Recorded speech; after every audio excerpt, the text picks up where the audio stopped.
Welcome to From the Ashes, the Dungeon Crawler Network podcast all about Ashes of Creation by Intrepid Studios. Bear witness to the rebirth of the MMORPG genre from the ashes of an industry that has left the gamers behind. I am your host and founder of the Dungeon Crawler Network, Aggelos, and I am joined by my co-GM over at Hands of Fate, Stormzlord. How's it going, Ag? Having a good day. Awesome. I was kind of worried there for a second. Like, did he mute? Kind of sounds like he muted. No, we're good. We're good. Doing awesome. And I hear someone breathing over there. It's really, who's that voice? It's Gundel, guild leader of Mythic. How are you, sir? Oh, I'm glad to be back finally. Excellent. It's been a while. It has been a little bit. And not from my lack of asking, mind you. I just want to throw that out there. It's more for Gundel's wacky real-life school schedule, apparently. Yeah, doing 2 majors takes the time out of you. Ooh, 2. Oh, well, that would explain a lot, actually. But yeah, no, it's good to have you back, buddy. I'm glad you're here. Thank you. All right, let's go ahead and before we get into the show today, I do have to give a special shout out to a couple awesome people over at patreon.com/dungeoncrawlernetwork. That includes Steven Sykes, John Bish, and Blaine Atkinson, all subscribing to us this month. We really appreciate that. That helps us, fund the network, what we do, and helps us keep the metaphorical torches lit so we can continue to provide you with what we provide you, which is podcasts. Yeah, there you go. So thank you so much, guys. You're amazing. It is so cool to have you on board. Thank you. Okay, guys. So today we're talking some stuff that was revealed recently from Intrepid Studios, including the new May pre-order packages. We're going to talk about those, as well as the May 4th live stream. So I guess the first place to start would actually be with the new May pre-orders. Let's actually talk about those. So I'm going to go ahead and try to pull a few of these images up on the screen. We're going to start with probably the accessory here, because this would have been the smallest one. Now, we go over this normally every month. I'm not really going to go over this again. You can check out the main webpage, ashesofcreation.com, and you can look at the different packs to see what's in it. Obviously, the smaller packs have less in it, and the other ones have more. If you haven't done a pre-order pack, you can check that out. Anyway, all right. So I'm going to go ahead and pull this up here. Ah, there it is. I'm going to try to make it a little bigger because it's so tiny. There we go. It's a little better. So first off, we got the cloak that was added. Now I'm going to try to pull this up exactly what it's called. It's the Cloak of Eminence. Guys, what do you think about the Cloak of Eminence? This is actually probably one of the cooler cloaks that I've seen so far, despite the fact it looks very elven. You took the words out of my mouth. I was kind of looking at it like almost like the cloaks in Lord of the Rings. That the Fellowship got to a certain extent, except for that yellow background in the back there. But that's where my mind went when I saw it. And so I'm a fan. I'm definitely a fan, and to be frank, I like the elves in Lord of the Rings. I hate the elves and everywhere else, but anyway, that's beside the point. Storms, what about you? What are your thoughts? Oh, it's already in my cart. No, I definitely like the look of that cloak. Yeah, I mean, it's definitely more green. This entire thing is, I guess, what did they call the pack? The Woodland Pack or something like that? I think that kinds of... we'll pull up some of the other stuff here in a second, and you'll see. Moving on to the next image we have, which is going to be the Watcher of the Woods, which is one of the pets. There it is. And I think Steven got into my head and knows how much I love owls. They're my favorite. And then I know this isn't really an owl if you look at it. It looks like an owl. And this is actually the first I noticed this. You notice it actually has legs, 4 legs? Yeah, I was gonna say it did. It's almost creeped me out a little like bit. a griffin instead of an owl, right? That's what it kind of looks like to me. Yeah, it just gets creepier the more you look at it now. Yeah. Thanks for that. I know. Appreciate that. Give me 1 second. Storms, what are your thoughts?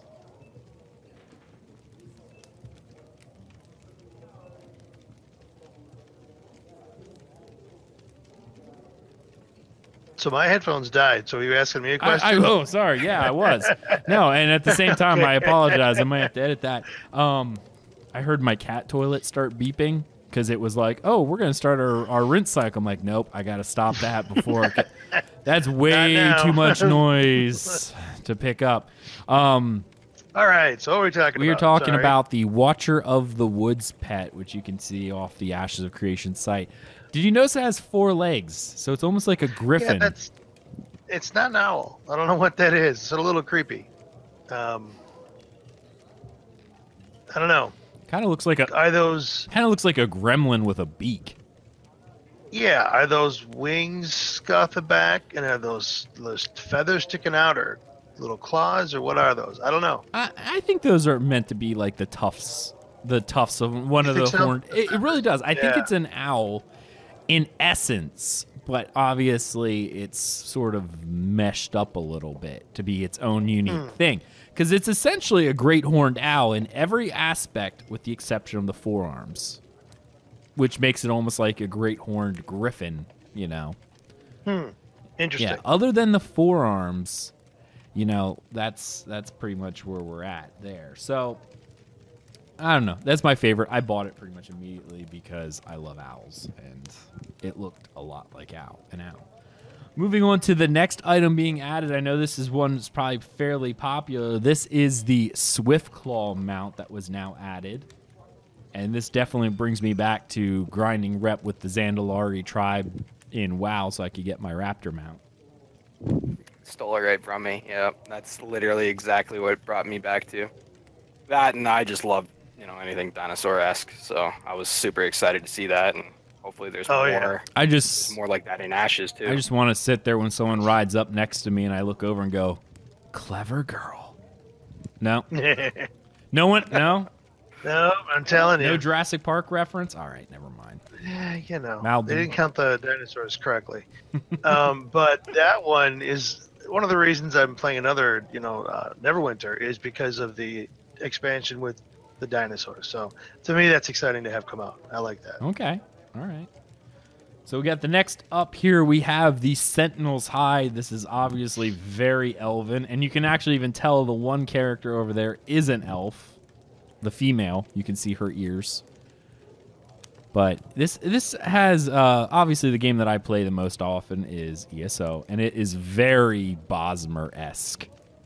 Oh yeah, which it fits with the pie, and this is all right.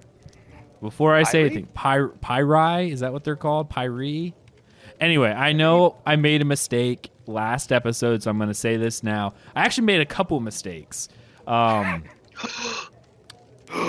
3 that I'm thinking of. First, 2 of them were just mispronunciations. One was I made a comment about arena PvP and how I didn't believe that it was going to be in the game. Well, apparently people linked me a bunch of different times that Steven has said it's going to be in the game. Oh, there you go. So I have to eat my shoes, so I have to get some... I was thinking about Tastefully Simple Everyday Grilling. See if that goes well with Nike. I don't really know. I think the chicken variety might go well with Nike. Yeah. I'm a little confused at times because I know even on our show, which kind of sprung a little bit of a controversy, Gundel, you can talk about this one as well. Because during our interview with Steven, he had mentioned about not wanting to have traditional instance rating. And that kind of set a whole bunch of fires under people's bums. Yeah, I was actually in the Discord when that happened. That was hilarious. Steven actually had to come on and kind of calm people down, saying that no, he wants the world to be alive and not have to be completely scheduled, and that's what he's talking about, like event rating. And then he talked about how there would be classical rating as well alongside that, where you would have your schedule. Well, he's done the same thing for PvP, saying how he doesn't want to have instance PvP and pull it away from the world, and that's where I was going off of. So, anyway, I think talking about the battlegrounds aspect. Well, see, and even the term battleground, he's made that reference before, where the battleground was. I'm envisioning it more along the lines of Arcade, where zone goes into war and it becomes a battleground. Anyway, so that was the one mistake, and that one actually was a legit mistake, so I apologize on that one. The other 2 mistakes I made was I made reference to elven design by Steven Jackson, because I was thinking of Stephen Sharif and Peter Jackson, and somehow I made a mix. As I was listening to it again, I'm like, who the heck is Steven Jackson? And I'm like, because I was talking about Peter Jackson's rendition of Lord of the Rings, and apparently I put Steven in front of that. So Steven Jackson is a new weird amalgamation of the two. And the final error I made, I know I made a lot of errors, is I kept referring to the Wood Elves, like we have the Empyreans. I kept referring to the Pyrians as the Wood Elves, whereas the Pyrian is actually the race of elves in general that includes both branches, the Empyreans and then the Pyri, Py-RI or whatever. And honestly, my only mistake for that one was the fact that I thought it phonically it sounded like you have Empyrean and Pyrian. They both end in that IAN sound or AEN sound. So I thought it was a nice mix. No, it's actually not. So I apologize. So there are my 3 mistakes from last episode. I had a lot in that one. Anyway. So this is very see, I want to say Pyrian again because it almost just feels better to say, but Pyri. Anyway, all right. Yeah. Going back into more of these things, we're pulling up the this is going to be the Freehold appearance. Where is it? It's Pylen's Greenery. This one's interesting of sorts. I don't know. It's a greenhouse. So, what is like a Pylen? Okay. Oh, And you can't say it. You can't say it. And that's the other issue is like, can I say it? So there's sort of there's something that they haven't mentioned because I've been looking around just now trying to find out. Pylen is not mentioned anywhere else on the website. Just an FYI.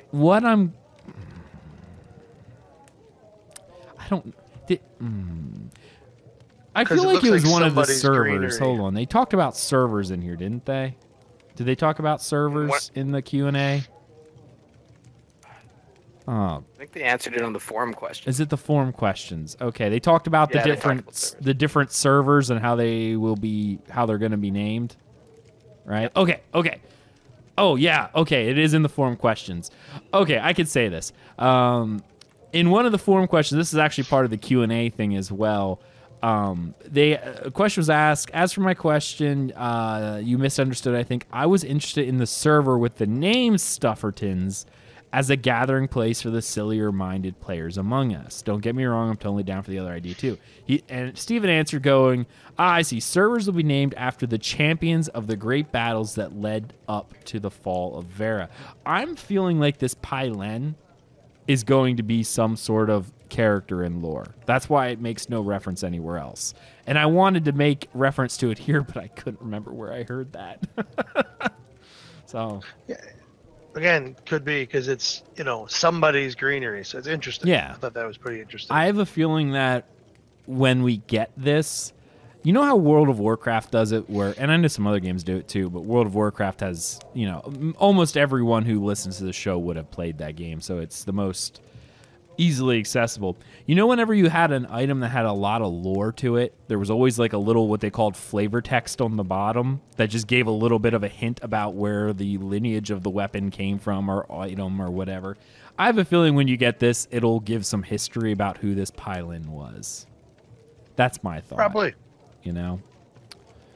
All right. So where was I? Oh, yes. Going back to, I guess, the next thing here, which is, and we had actually talked about this, where every month they switch a few things out, and we were trying to figure out what was missing. So they added the caravan, which is the Woodlands Freighter.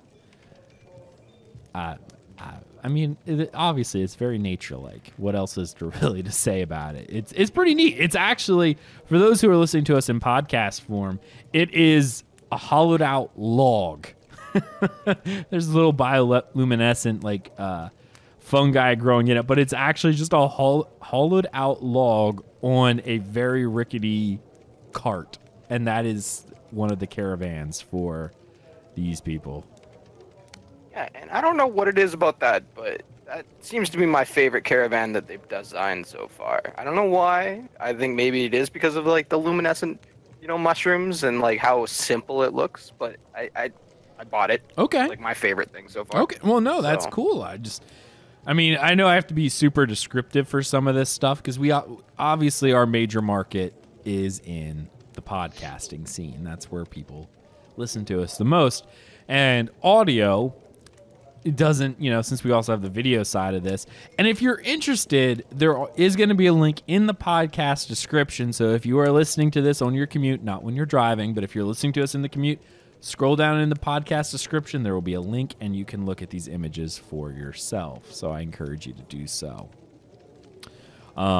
That way, if you're listening and you don't watch us on YouTube or Twitch, you can see it there. So, yeah, no, neat. I like it. I think it's pretty cool as well, but it is what it is. All right.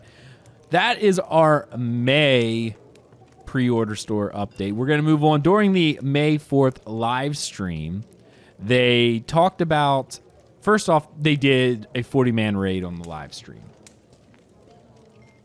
which was kind of neat. They had 40 characters in there playing around in the Alpha Zero client. What did anyone see anything that they thought was interesting? I mean, not necessarily that it was interesting. I think it kind of shut down some of the people believing that Unreal and that Intrepid couldn't produce this. There was a lot of people talking about how raids wouldn't be able to happen and things of that nature because of how you're not familiar with Unreal and how things work with it. So I think that was good to see, but yeah, I didn't see anything too amazing necessarily. I mean, they did confirm that raids would be 40 players, which is something they didn't really confirm before. I'm actually really curious if by 40 players, when you get into any kind of raiding, if that's going to be, how many people you need. I don't know if they'll have smaller. Everything else, I guess, wouldn't really be considered a raid at that point. Yeah, because 8-man parties, I mean, that's 5 parties, right? Math, yeah. Yeah, math. Yep, yeah, math. So, yeah, no, it begs the question, though, when we talked about that open world raiding, is it going to be 40-man raids are going to be enough to take it down, or are you going to need more than 40 people? Well, I'd hope that it's more than 40 people. Open world stuff, I imagine is going to be hundreds of players, just like when you go into anything for Guild Wars 2. If you went into Guild Wars 2 for one of the big open world bosses and you saw less than 40 players, you'd be like, nah. Well, I shouldn't say that. A lot of them were super easy. If you went in to do like Enhanced Jungle Worm or the Claw of Jormag or the what is it? Oh, the title is the Sunbringer. Tequatl the Sunless, and you saw 40 people, you're like, yeah, we need to like triple this or else we're not finishing this. So I'm hoping that's kind of the case, because that'll allow more than just one raid or one raid guild technically possibly to take down something, right? So it's not monopolized too hard. And some actual interesting things that came out of when they were playing around with the 40-man videos, he did kind of Steven made an offhand kind of mention that they're a little bit ahead of schedule, and that it could mean, they're a little bit ahead of schedule, which could mean, and this is actually, we're going to take this into account here. I know I'm looking at the awesome write-up over at the AOC dungeon. So if you're interested, that link will be in the description. And they made mention that they're a little bit ahead of schedule. So do you guys think that we could see an earlier release of Alpha 1? Like a late Q3? Instead of beginning of Q4 or late Q4? No? I mean, I really want it to happen. I don't don't know. I think that they're going to run into some issues somewhere down the line, and that might hold it back to Q4. But even if they hold it back to beginning of Q4, and they use that time, whatever that stored amount of time that they have to progress, either like the other 4 characters or the classes, sorry, not characters, or something down the line, just to further that development, help that cycle out, I think is probably more beneficial than getting maybe the game for Alpha 1 like 3 weeks early. I know I'm going to get a lot of hate for that from the viewers, but that's kind of my aspect of it. I'd rather have more of a polished down the pipeline rather than get it just earlier. Right. I'm more worried about the unknowns right? Even though they have a significant number of engineers working on this engine, which is tremendous, I would love to be on that group. But you don't know yet what you don't know, right? This isn't an expansion to the engine. This is a changing of the engine, changing in the back end. You don't know you're done until you're done.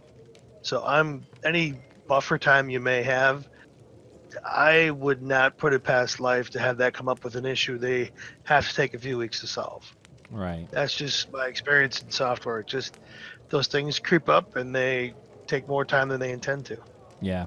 No, I definitely agree. Like there's definitely some issues on that end with getting things, you know, out when I mean, I did a deployment last night that didn't necessarily go super great. So yeah, I mean, things happen. Yeah. You know, and that's why you have buffer. You're lucky to have buffer. Don't pretend it's going to be easy. It's just if there's buffer, you might need it. You know, keep it until the very end. Right.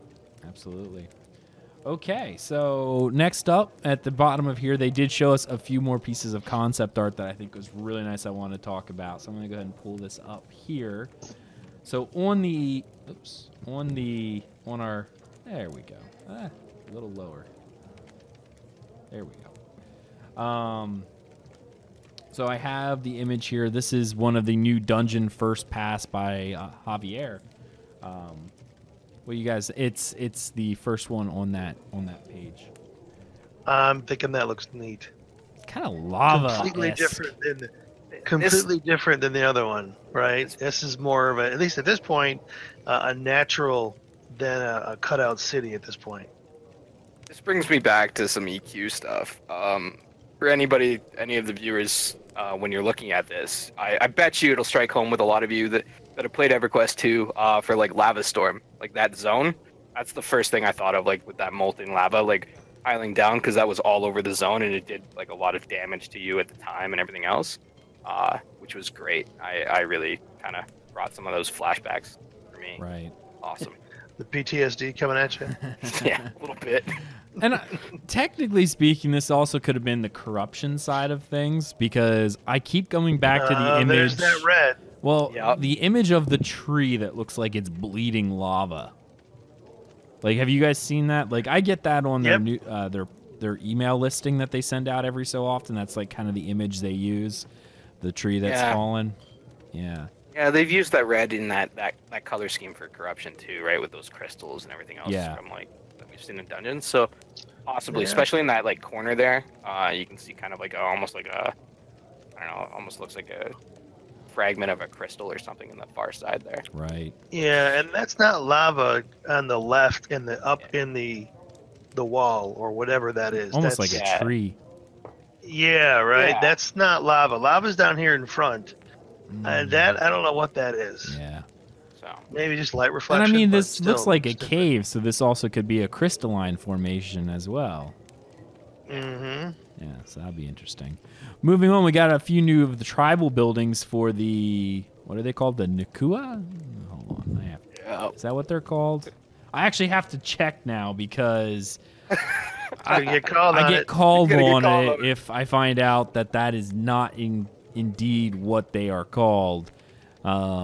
Obviously, the only races that I even care about are the humans. So whenever I think of these lesser races, these non-humans, it doesn't really matter to me. These could be early Nordish. They don't have to be necessarily elf. Nope, they're they're dwarves. But I do like dwarves. So, but I like the Dunir dwarves, which are traditional. Nakua are the island-esque ones. So I definitely feel like this is going to be the Nakua type village. Yeah, I blame my other GM here with Rocks, because somehow he's convinced like our guild Discord to basically roll with Nakuas. So they're all super excited about this, and I'm sitting there just not happy like yourself. I'm more of a human-esque character, you know, Kalar probably from the majority of what I'm planning to play. But all of them are super excited about these like little shacks, and I could care less. I feel like, you know, the big bad wolf blowing them down. Well, you might have a harder time blowing down this next image, because this is a new house that they showed off that looks pretty neat. We're looking at the green roofed building here. to be 100% frank, at least from the racial side of things, I don't know what this would actually be. I think this is the Elven, right? I think this is the Empyrean, if I'm right? It, Because didn't they show the Empyrean node, and it was the same kind of see, white architecture? Or am I just wrong? no, you might be right. Like, that's just it. You might be right. I could be wrong on this one.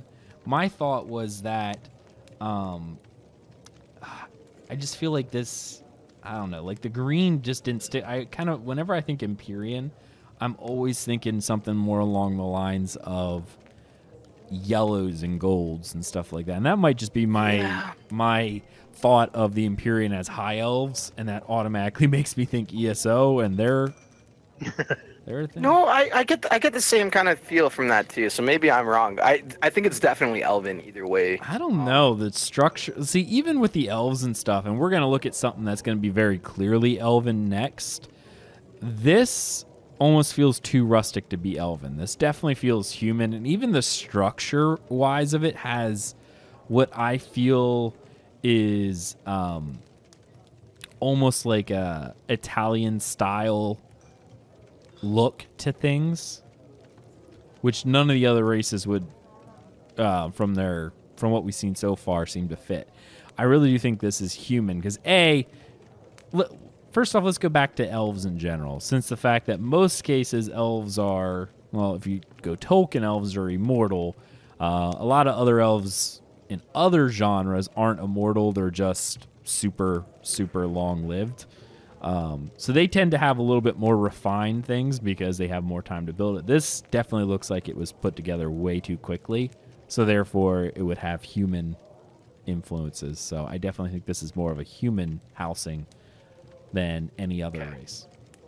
I was cheating. I also saw on there that it was like tagged as building and then Elven and then house. So I was cheating as well. Is that really what it's tagged as? Yeah, it's architecture, building, Elven, and house. Oh, well, so I totally cheated to make myself sound smarter. But yeah, no, but that person who put that on there could totally be wrong as well, only for the fact that, you know, maybe that's just what they thought from it. But whenever I see Empyrean stuff, this does not stick to Empyrean. Not even what we've seen in Alpha Zero. Like, the color scheme's wrong, just the overall structure feels wrong. But hey, maybe I'm wrong. You know, I apparently was wrong the last time too, so, and I had to eat my shoe, or I'll have to eat my shoe. Maybe I should do that live on stream. Probably get a lot of people to see that. All right, so clearly this is going to be Elven in design. We have a university concept art. Now this, I think, looks fantastic. Absolutely fantastic. Now, I agree. I know... Yeah. See, actually, hold on. Let's take that a step back. I know I said Elven, right? Because it does kind of have that Elven appearance. But you notice the statue does not have Elven ears. Now, that's true. Now, again, this is a concept, and I don't think they've actually made any of the character models yet. So there's a very good chance that, you know, they don't have a model for it. But just going by this image alone, the statue does not have Elven ears. And this is not the same architecture as the one we saw last time, right? The other university picture we saw. It doesn't. This is not the same windows. These are not the same doors. And the other thing to take note of is that the way that the archway and the door is, that, you know, it's kind of rounded and whatnot. There is another culture that tends to favor rounded archways, which is that North African Middle Eastern culture, which is done by the Valoon humans, right? They're kind of based loosely off North African, Middle Eastern cultures, and those windows and archways would definitely fit that style of architecture. True. All right, so before I get into the next image, let me preface this a little bit. It's a preface. Let me preface this by saying, you'll notice the title of our show today, because this got brought up during one of the live streams when they were talked about the different style.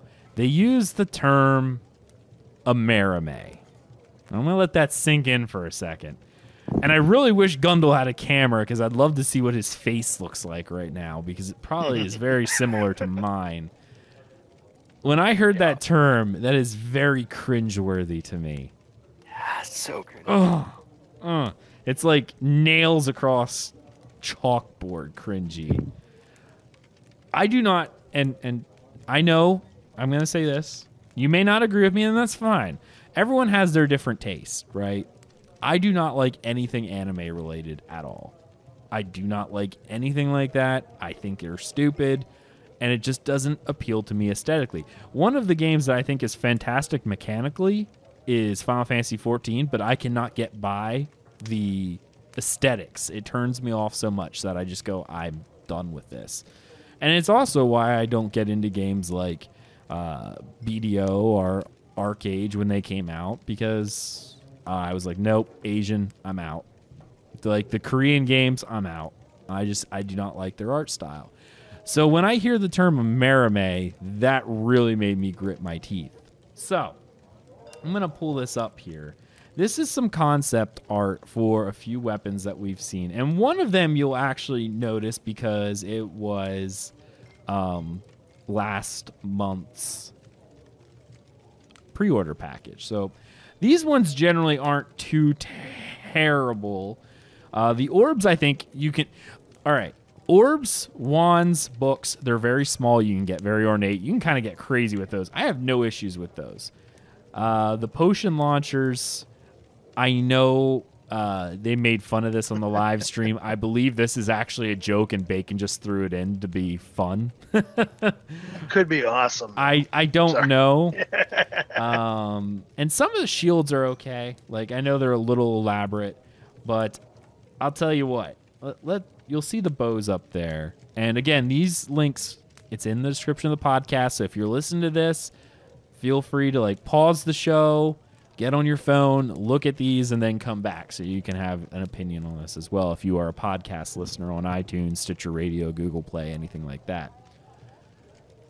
I don't know what to think about the bow and the shield with the wings. I know. And that is a very anime trope, isn't it? Everything has wings. Yeah. This harkens back to the Sephiroth era of Final Fantasy where everyone has wings. Oh, and the dreaded Crisis Core where every enemy had wings. It was...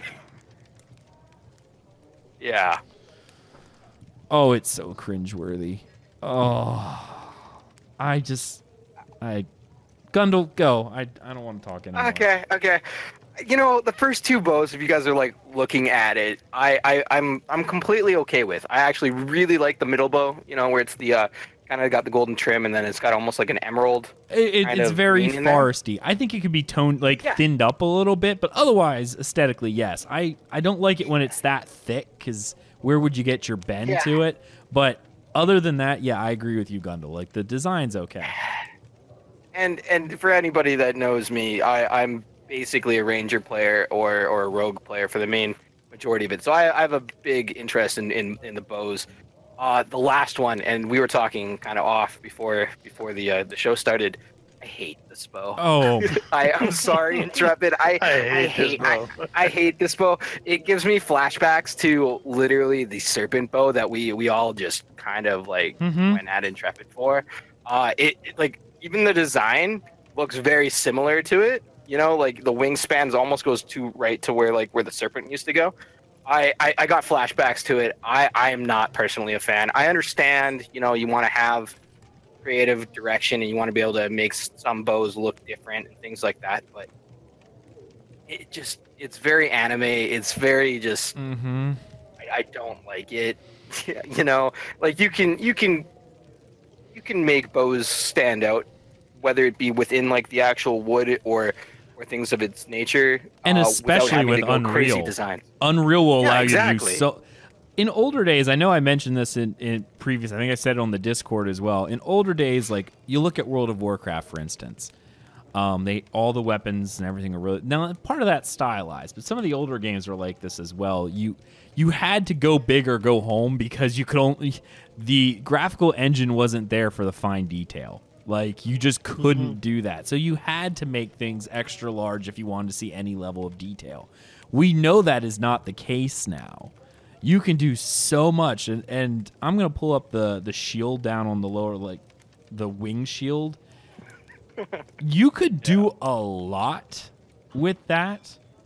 Like You could even engrave wings inside the shield. Like if you really wanted wings, right? Like instead of actually having them come out and basically be like rough edges that you would probably stab yourself with, you could engrave literally, into the shield wings. And I think that would be so much, at least for my own personal opinion, almost like the second shield that's in there. You know how they have like this golden kind of engraving?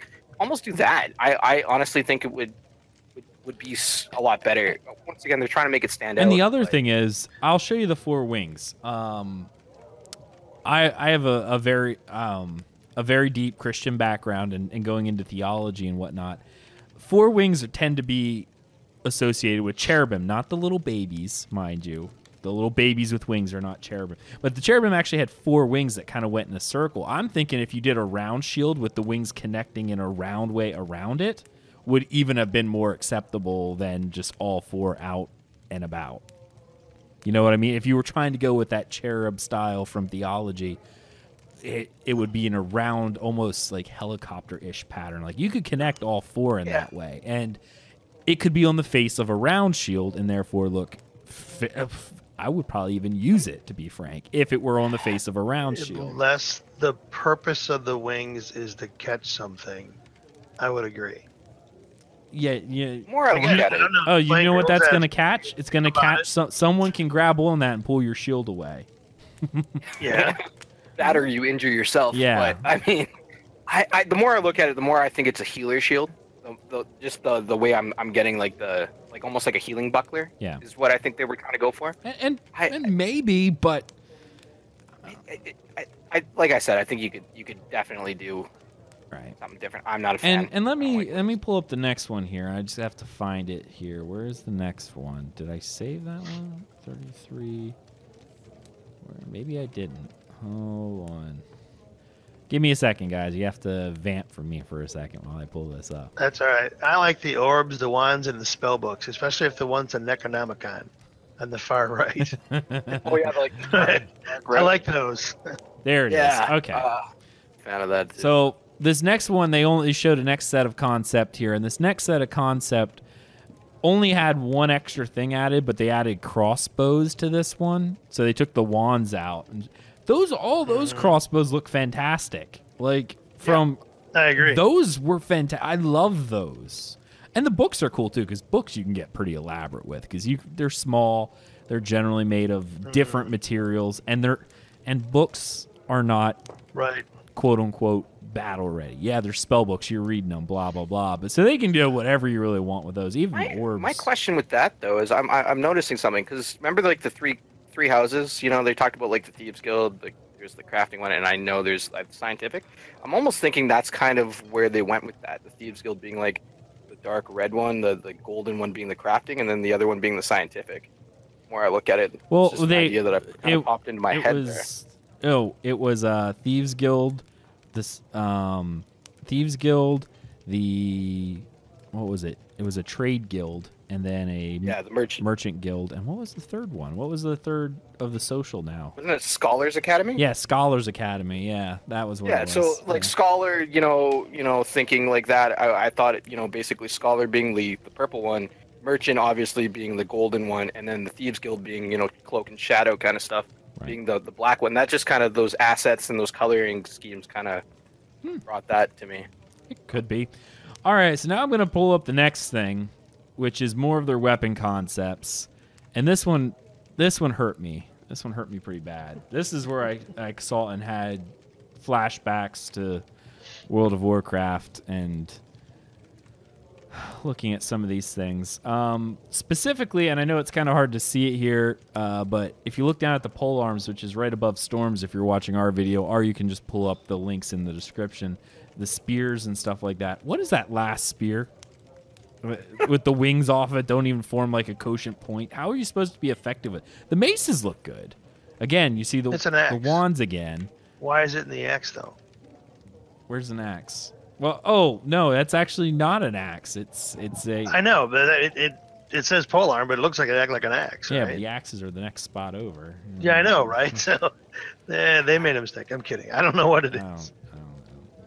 Scepters. Okay, see, now Scepters are the one thing I think you can get a little crazy with, because once again, Scepters are not a bashing weapon. They were, obviously in real life they're meant to convey royalty. You could do whatever. They were often very elaborate, but in this case they're just a channel focus. I think you can get pretty elaborate. I really have no issue with any of the scepters. There's just certain items that don't work with the super fantasy-esque style. Look at the matching scepter on the left, though. That matches that shield we just looked at. Oh yeah, no, I agree. which brings me back to that healing kind of thing. Yeah, no, that could be the purpose. True from a theming point of view, but going back into a usability, I don't care what the shield looks like. You're still going to want to use it to defend you, and that's not going to happen. And again, Scepter is just a focus of magic, so they can be a little bit more, and you can kind of suspend belief.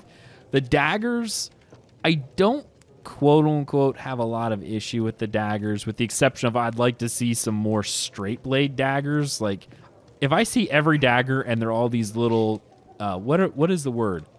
Kambari, is that what they're called? I have to look it up, man. Yeah, I'm not familiar with it. They almost look like teeth, right? Well, that's what a lot of them would end up doing with the daggers, but these ones look like they're crafted steel. But yeah, there's the first, they're like the second so two. Why would a two-handed have a one-handed hilt? Thank you. It's a karambit. Thank you. I'm just wondering. It's right? a karambit, is what it's called. Karambit. They are the curved blade. That's what all those look like, karambits, with the exception of they don't have finger holds in most cases. But karambits were meant to be used. They're called essentially claw knives or tiger claws. I think they originated in India, to be frank. But that's what they all look like, karambits. Karambits. So I just hope we see some straight edge, like stiletto kind of daggers as well. Straight ones? There you go. Yeah, well, I mean, I think you will, because you're seeing the swords with straights. Yeah. I think the daggers you will as well. Right. I don't know. So, my biggest problem with the swords in general, I don't really have too much of an issue with that. The two-handed sword on the end, if it's an orcish or an elven style weapon. It's some of the hilts on like two-handed sword 1 and 3 are kind of weird in shape, and that curved blade you see there. I swear I've seen that exact same blade in World of Warcraft somewhere. I was going to say, I've seen that blade in multiple. I've used that blade. I actually went and looked. I'm like, is it from Onyxia? Like, I seem to remember it was like a level 60 raid that had this weird red-looking blade to it. It looks almost on par exactly with it. I wish I could find it again. But yeah, some of the hilt designs I'm not really... I just don't think the hilts would work with two hands in 1 and 3. 1 and 3. Maybe 3, but 1, two hands are not going to fit there. Are you on the one-handed or are you on two? No, two-handed. Yeah, because there's 4 for the two-handed. Yeah.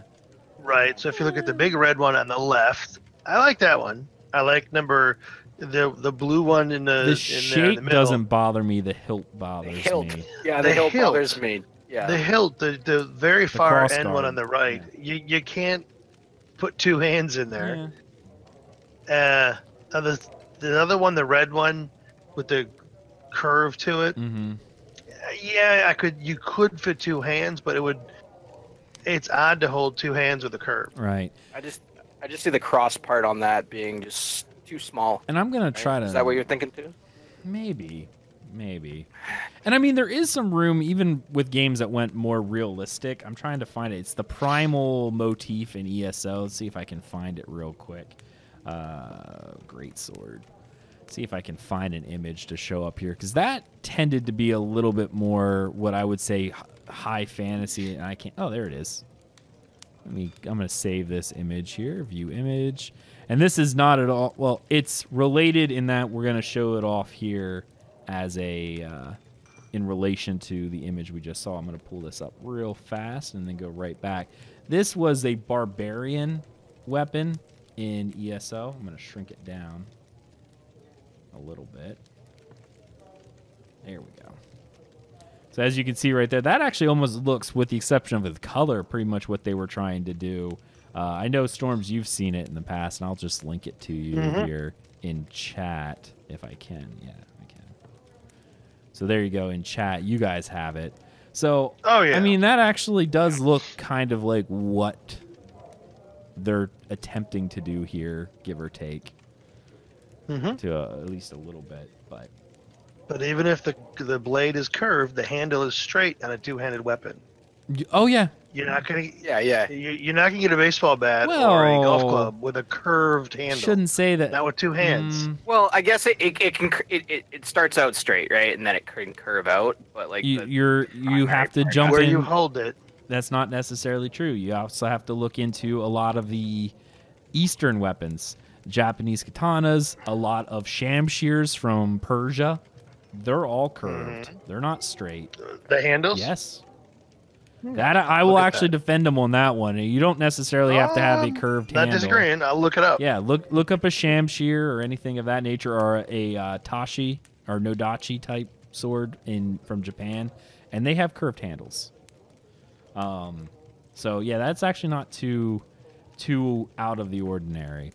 Moving on with, we said about the Amerime style. I pulled this one up. This is actually one of their elven concepts, I think it is. Robe armor sketches. For the fact that it's a robe, I kind of feel a little better about. For those of you watching this or listening to it, I encourage you to look at this sketch. It's actually pretty elaborate in its design. I hope we don't see anything weird like that. Well, I guess I shouldn't say that, because they need to keep it minimalistic. Like, this actually looks fairly good to me, because I wish they would have went this route with a lot of the weapons. You see how much detail they put into such little space? Why couldn't they have done that without doing the insane flare on some of the weapons? And I know some people are like, stop. I'm looking at the axes, and that one axe with like the multiple spikes coming out on all different angles. It makes me go, what is going on here? But like, you can have a lot of detail in a very small area, and I'm hoping that's the concept they're going for. First of all, I mean, Keith Kovac did an amazing job on this. Like, the pauldron, just even that pauldron, right? Like, you can see like his writing on that of like how each part is like separated and how much design is in that, and into like the even the shoes, right? Like, you can see just it blows me away. Oh yeah. The only thing I don't like is I don't like the popped collar. I don't know what it is. It takes it away from me. It's an elven thing. Everything else, yeah, it must be, because it's something. Do you I'm know not what this enjoying. reminds me of? They're the 80s. Well, yeah, 80s. I don't know if you guys have seen it, but MTV did a show called the Shannara Chronicles. It was actually based off of a book. The book. Actually, I've read the books and I've seen it. Yeah. You notice how all those elves, the way the MTV's version of it, they had that right there makes me think the elves from the Shannara Chronicles. Yeah, the knife ears. I would agree that. Like, no, from aesthetic, that's I specifically remember one of the first episodes, all the elven nobles having those super high collars. I feel like that's where you're getting a lot of that inspiration from, is that, well, maybe it's like a rose or something, like a flower kind of esque, right? With like the petal. That's kind of where I'm getting. Well, like, there's a petal right on the end. That could very well be like a leaf motif around it, and the whole thing's very nature-like. So that's, of course, very interesting. The final image that we have for the night, all right?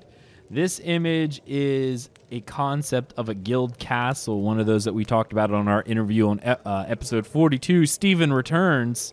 We talked about the castle siege mechanics, and this is a concept of one of the castles, the guild castles. It looks really good, and this is from Bacon.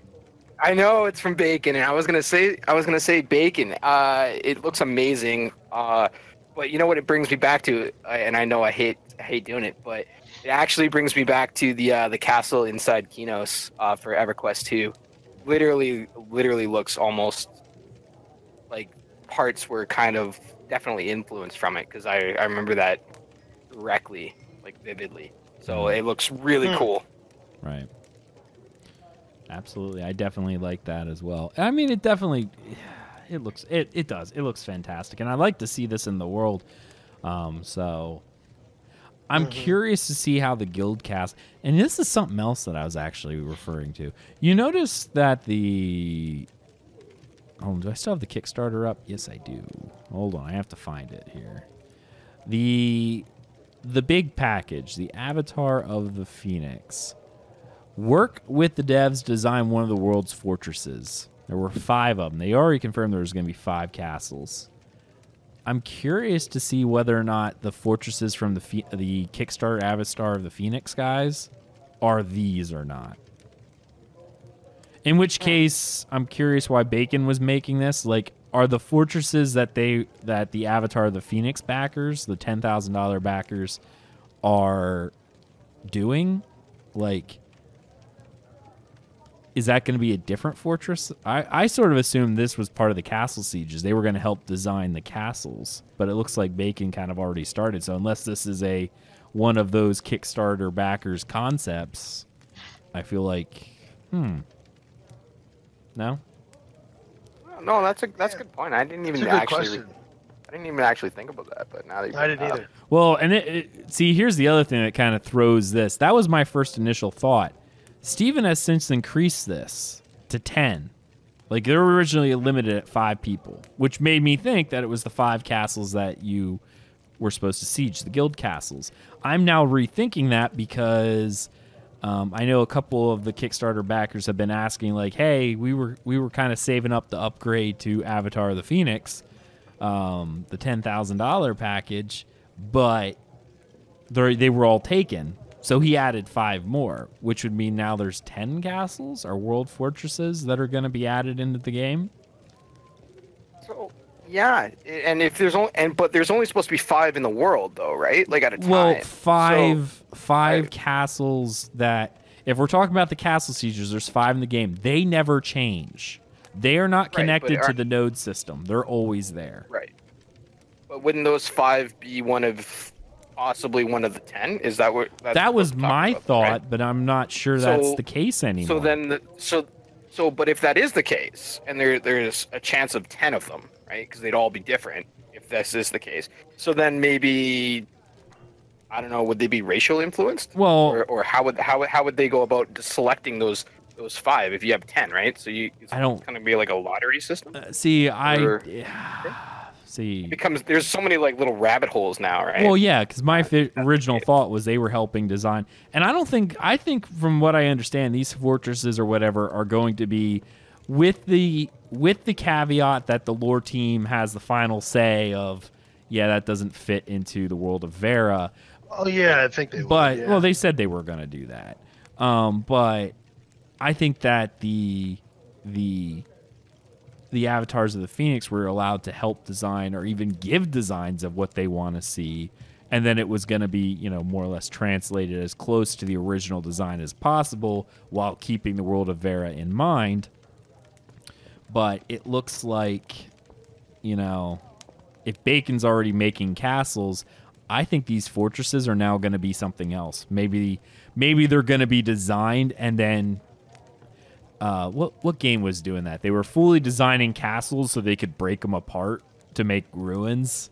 Oh, I can't remember anymore, but maybe these fortresses will be lore or dungeons or something that will open. Yeah, because now there's 10 of them. So it kind of threw a wrench in my entire theory. My tinfoil hat theory is now gone. Yeah, I could totally see I think that would be a sick dungeon, by the way. I know the Intrepid team listens to the podcast, but that would be a really fun dungeon to do, especially being an open world, because you could be fighting up on the gates and things like that in PvP. Well, Intrepid did listen until we tore apart all their Amerime, but yeah, they're Amerime. I've told Steven. I've already told him, like, if I don't like something, I'm gonna say it. I mean, it's your thing, your game, but I'll just say it like it. I'm hoping that they don't get too far off of the vision that I backed at Kickstarter. Like, I backed based on the images I saw on Kickstarter, which was very more, like I said, closer to Witcher, like very realistic, versus Amerime. So I'm kind of hoping that they. I hate that. He says that with a tone in his voice. Oh, that tone. It's a deep hatred, right? Like a deep hatred already. I think I would just like French kiss every elf in existence if I could get away from that term, but I can't, and it hurts. It hurts bad. Is acting like eating the shoe? So can we? How do we verify? How do we verify? Set up the kissing booth. Set it up now. Alpha 1, all the elves are going to be lined up in a row. Start kissing. Mm-hmm. Yeah. There you go. I'm legitly scared. Like, I'm gonna say it right now, and I hope Steven sees it. And I've expressed to him my concerns about it, and I'm curious to hear what you, the listener, have to feel. But that term Amerime definitely feels different than what I backed at Kickstarter, and I'm just hoping that Steven's vision will be more akin to that. Like, you can get pretty flair with it, but you can do a lot with the engine without making it feel like I'm playing some Korean game again, which is, I tell you what, I wouldn't have backed a Korean game. I'll say that much. I haven't seen that in what they've put out yet, so I'm gonna hesitate and sit back. Alpha 0 is still a lot of placeholder stuff too. No, I understand. It's all. I get it. Because me and you, Aggelos, we have very much the same kind of opinions when it comes, especially the bows and the weapons themselves. I mean, the only kind of shining light. I mean, I get to go back to the serpent bow we all hated.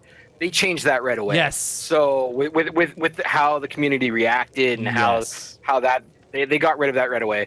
Once again, I know they kind of want to give bow is so hard to really change from one bow to another without So I get how they have to change the assets, right? Like, I can go back to thinking of bones being used as bows, right? Because it gives you a little bit of a pull and stuff like that too, to a certain extent. So, maybe just changing that art, the structure of that, rather than the asset being on top of a bow, would be a better way of going about it. Once again, I know me and you kind of talked it to death, but yeah, I was a little scared when they said that too. Yeah. But going back to that bow that they got rid of that shall not be named. Yeah. No, and they did, and I'm really hoping that when we start seeing, the concepts are scary, but I know they're just concepts. When we start seeing them modeled in game, we'll be able to really give a more accurate description on whether or not we think we'll like them or not. I'm just going from my gut reaction of the fact that the term Amerime came up, and the way that they look right now, I'm not fond of a lot of them. And maybe they'll add a few more in that will be more to the realistic nature that I like. Maybe. But if I start seeing everything like this, it's going to be... Let's put it this way. Even when I was playing World of Warcraft and they added Transmog, do you know what I used for a two-handed greatsword? I used Destiny from the level 60 that looked like a two-handed claymore. That's what I used. I transmogged over everything to make it look like that because I wanted the most realistic appearance I could get, and that was very hard in that game. Very, very hard. All right, let's go ahead and move on into the mailbag. We're going to answer one of these questions right off the bat because I don't want to let these things go. I'm going to pick probably one of the shorter questions. So let me find one in here. There's so many of them. Okay. All right. No, that one needs broken down. We're going to go with Mad Lad. Mad Lad, his subject was on Castle Wars. We just talked about this. He goes, I've been watching you on YouTube heaps in the last few months. Thank you. With Ashes of Creation. I just watched your latest video on Castle Sieges. These are my thoughts on how open world system would work with castle nodes. So we have A, a guild that already owns a castle. B, a guild trying to take a castle. C, a guild that's hired. And D, open world players. If Guild A hires Guild C and they are not in an alliance, would an open world griefing system apply? Wait, I need some algebra notes. Which guild is it again? Guild A owns the castle. They hire Guild C, but they're not part of an alliance. Wouldn't open world griefing system apply? I thought... Now, correct me if I'm wrong. I thought you're allowed to sign up as defenders. Well, yeah, but the guild has to approve it. So, and therein lies the question. If this were open world, yes, I'd say the griefing system would apply. But here, there's a couple things that would take it away. One, during a castle siege, that's now a battlefield, so therefore there is no griefing system. Okay? And even if that were not the case, I fully expect that the system of signing up, if you're approved, you're in a temporary alliance. At least that's how I would see it. That's kind of how I thought it would go too, right? You'd be flagged as a friendly versus a non-friendly or a combatant. So is there friendly fire? I think I don't think so. Friendly fire in that you can attack anyone. I think once you're in a party, it's kind of along the lines like you probably couldn't friendly fire. Yeah, I'm just wondering how that would work, right? If you're signing up to help and you're two different people, two different guilds, right? And you decide, you know what?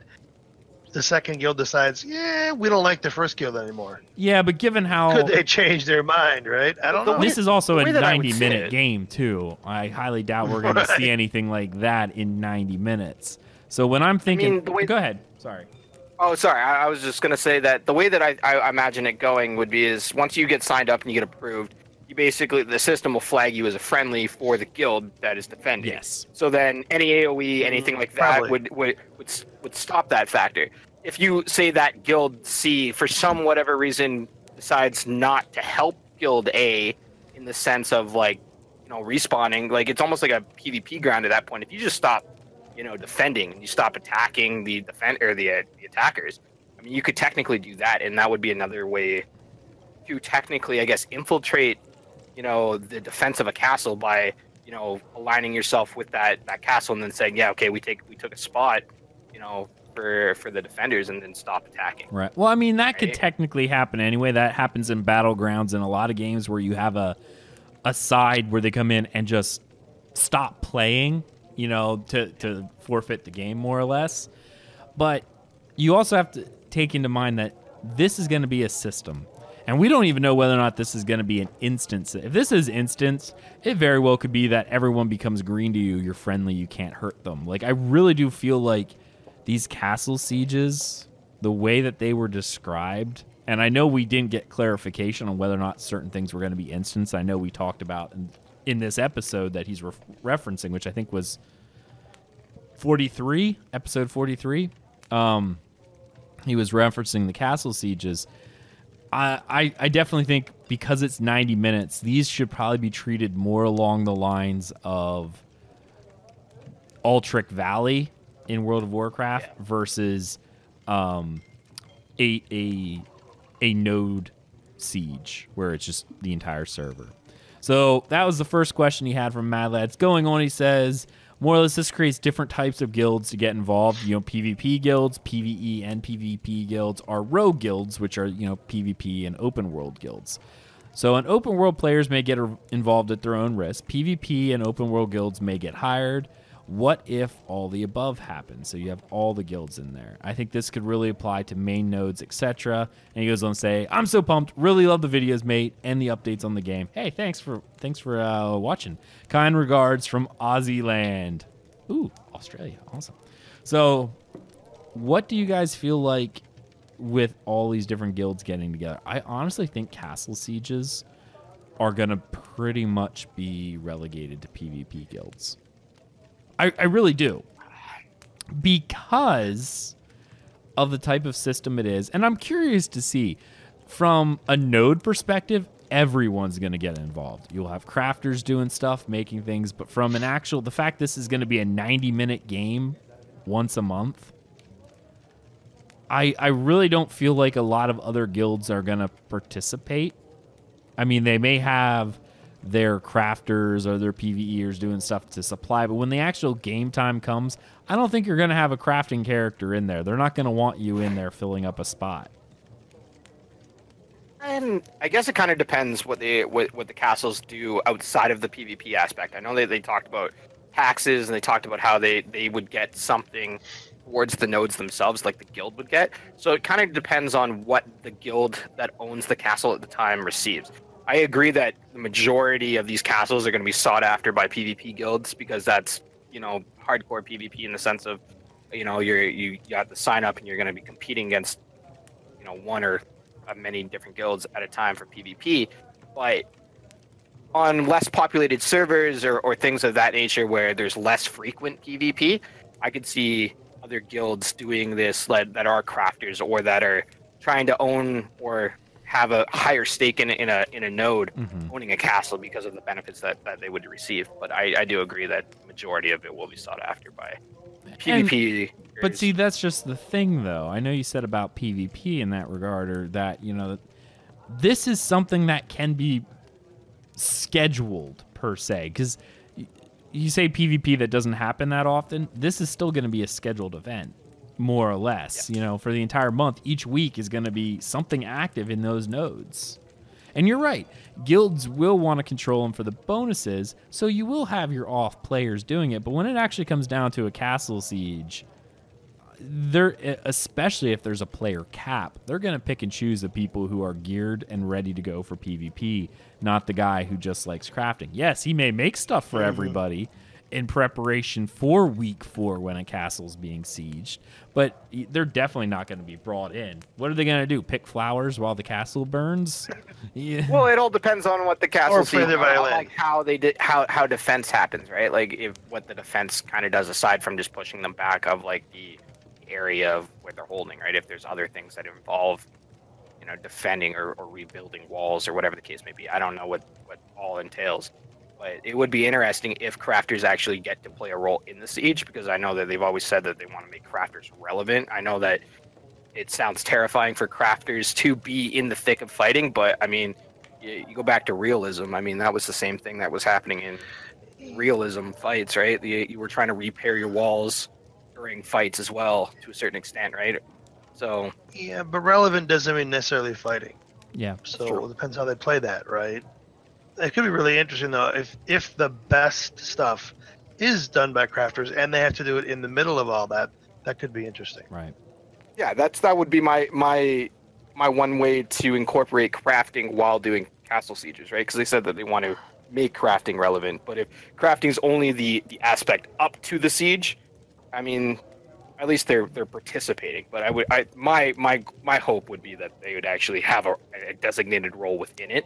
So then you would making have the to have potions. crafters. Yeah, making the potions. For the potion Making the launcher. potions. Making a potion for the potion launcher. I like that. Fair enough. All right.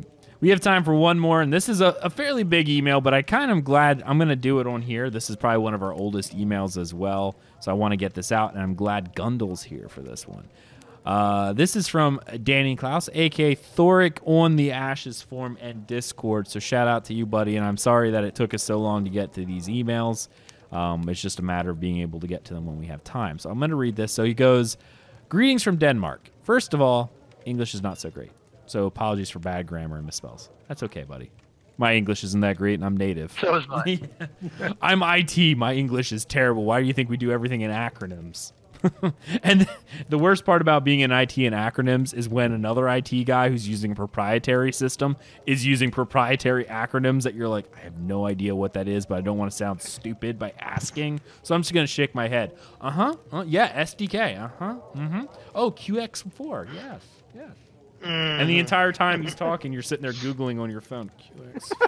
Yeah, that is a quant. Yeah. No, fun. Anyway, sorry. Okay, so I've been listening to your podcast the past few weeks. Good job, by the way. Thank you. But one thing keeps popping up on the podcast, and that's the concern about world bosses and what mechanics are needed for not cheesing it with a zerg of people.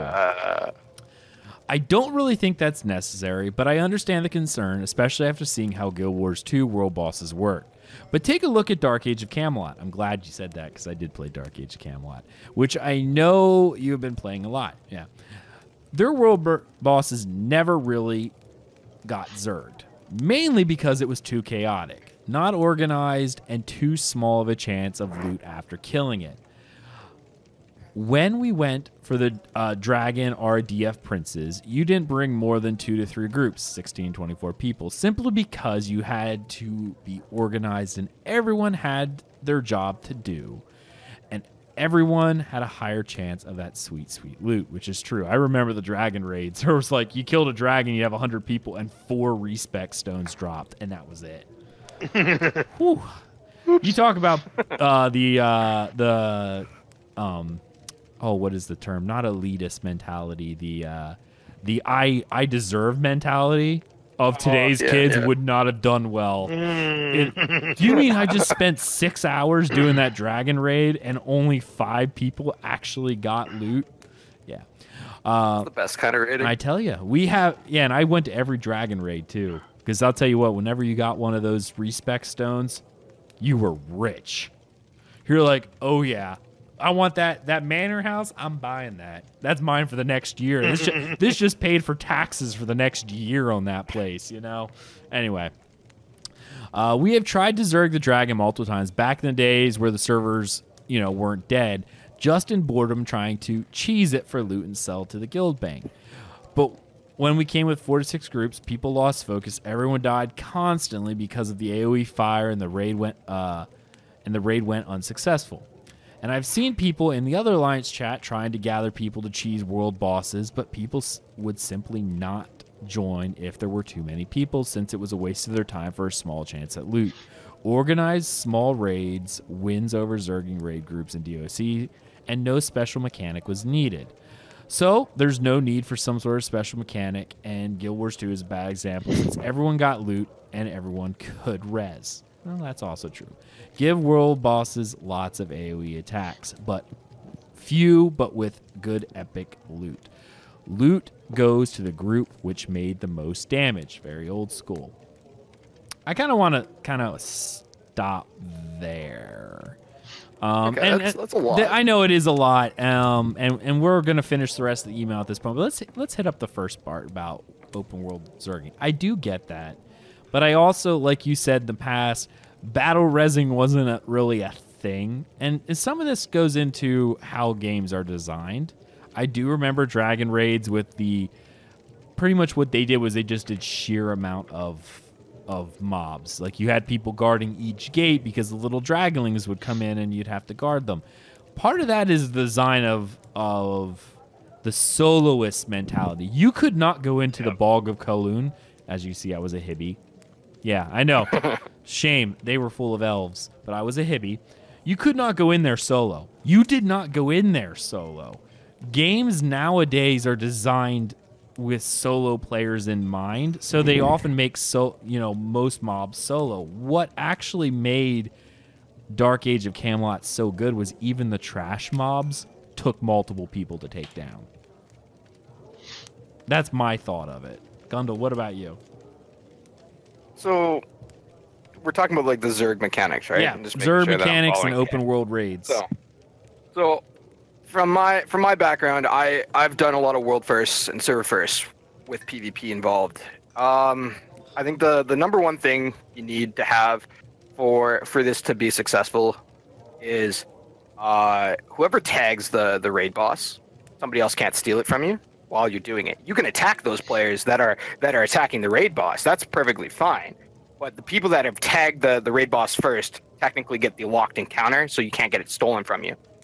So then you're technically fighting the raid boss while fighting the PvP. That I think is acceptable. I think almost anybody would agree to that. The second thing is for a Zerg mechanic to work properly and not have people keep just running back and killing the raid, right? And trying to do that, you either have long res timers while they're doing that, so it's only locked into, like, say, a raid encounter with PvP, where that happens, where you have like a minute and a half res timer or whatever the case may be, and or the other option is that the res spawns are so far away that even while mounted, it'll take some time to regroup your raid to come back to wipe the raid. Because if you have too close of spawns, you're just going to have massive Zergs just keep coming back and attacking it. So then you can have cheese mechanics where you can start to somehow cheapen it by... I've had guilds where you actually drop a member from the raid while they tag the raid boss, and then you invite somebody else in, and you can actually incorporate having more people attacking a raid boss. So I'm sure that Steven and the rest of these guys have thought of these mechanics, and I'm sure they have. But having giant amount of AoE is perfectly fine as long as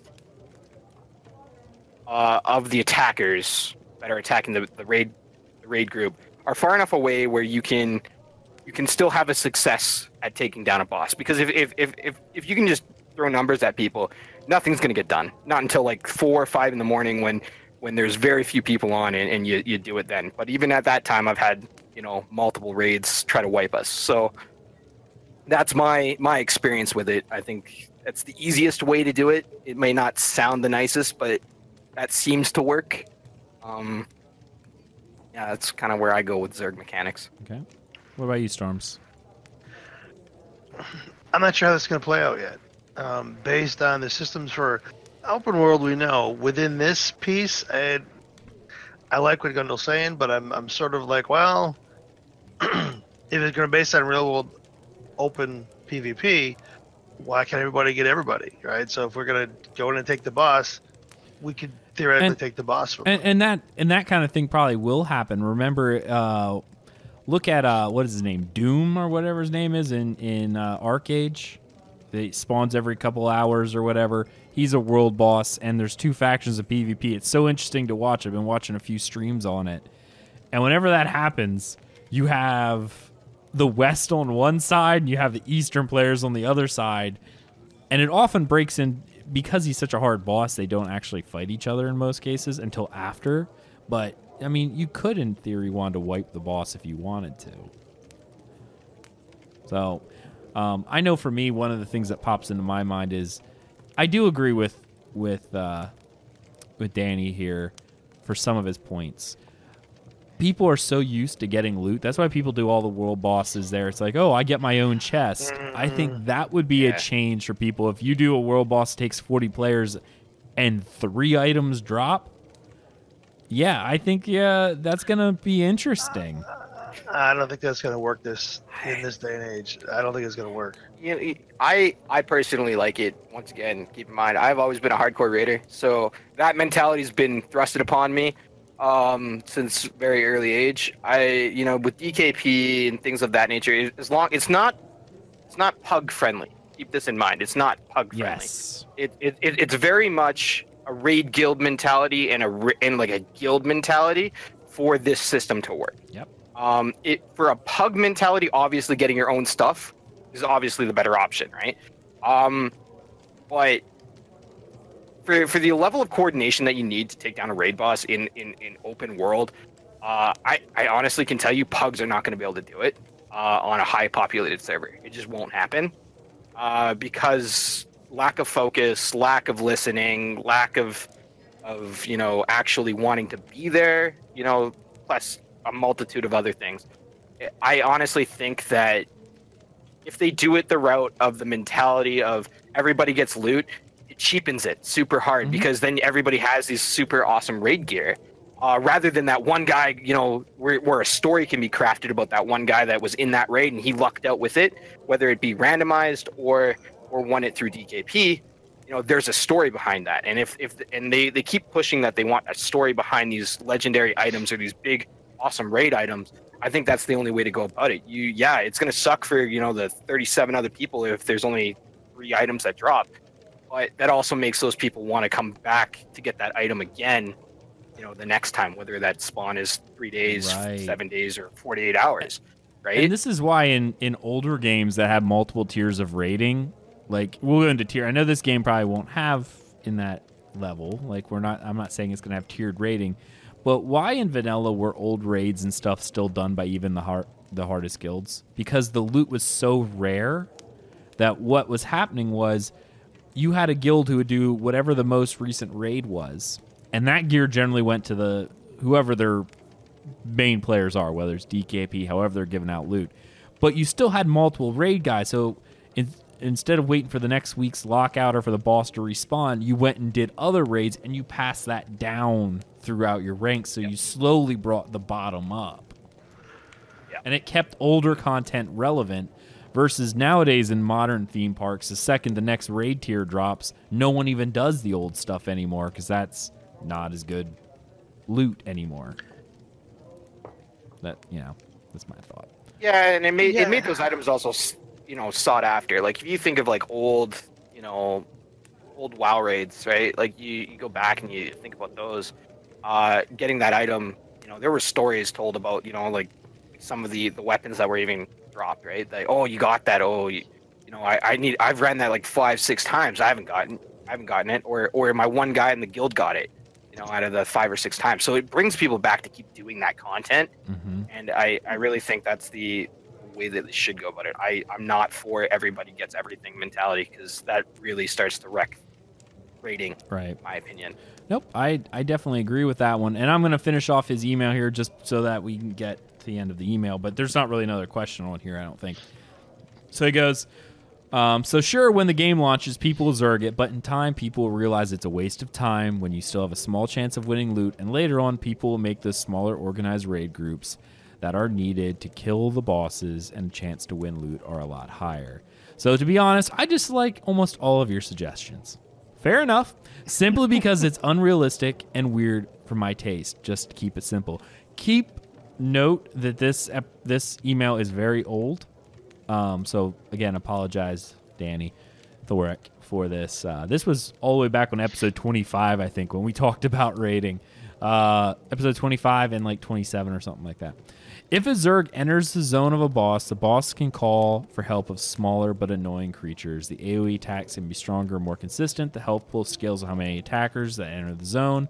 Few but good epic loot. This should make people want to make small but organized raids. I hope that makes sense. Keep up the good work. Best regards, Danny Klaus Thorick on the Ashes forums and Discord. Thank you so much for your email, mate. Again, sorry it took us so long to get to it. I can only get in the emails as we can fit them in. And when we have a lot of news to talk about, emails generally take a back point. We still have a few more to handle, so we will be hammering through those throughout the next coming weeks. Thank you so much for that email. Guys, this is actually an extra long show for people. I hope you guys enjoy. It's almost a show and a half at this point, so you get a little extra. All right, so we're going to go ahead and end the show here. Thank you so much for listening. Let's first find out where you can follow all of my co-hosts. First off, we got Gundel, guild leader of Mythic. Where can people follow you, buddy? So the easiest way is either through our Discord, which I'll give a link to Aggelos. So you can come and talk to us. We have an open Discord for the open community, as well as a guild Discord. Once you've applied and we've accepted you, you can get access to that. But most of us are on. Our guild, like we've talked about earlier, is basically Mythic, which is planning to do world firsts and server firsts in Ashes of Creation. Hardcore rating, it'll be on the NA server, along with crafting, and then caravan protection / PvP is our main focuses. Excellent. Awesome. And my co-GM Stormzlord, how about you? Well, you can find me Stormzlord at Twitter. You can find us on our Discord within our community. Excuse me. You can also find me at Stormlords at digitalpiperstudios.com. We have finally launched our first game into production. So it's up and working on Android, working on Apple, hopefully in a couple weeks. Awesome. Excellent. And you can follow me personally on Twitter at Aggelos, Aggelos, or of course on the Dungeon Crawler Network community Discord, which you can find a link to all of that over on our website, dungeoncrawlernetwork.com.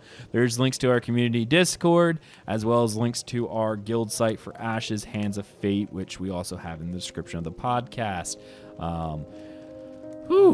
You can find links to all of our social media on dungeoncrawlernetwork.com, our YouTube, our Twitch, our Facebook, all of our Twitter accounts, all that fun stuff.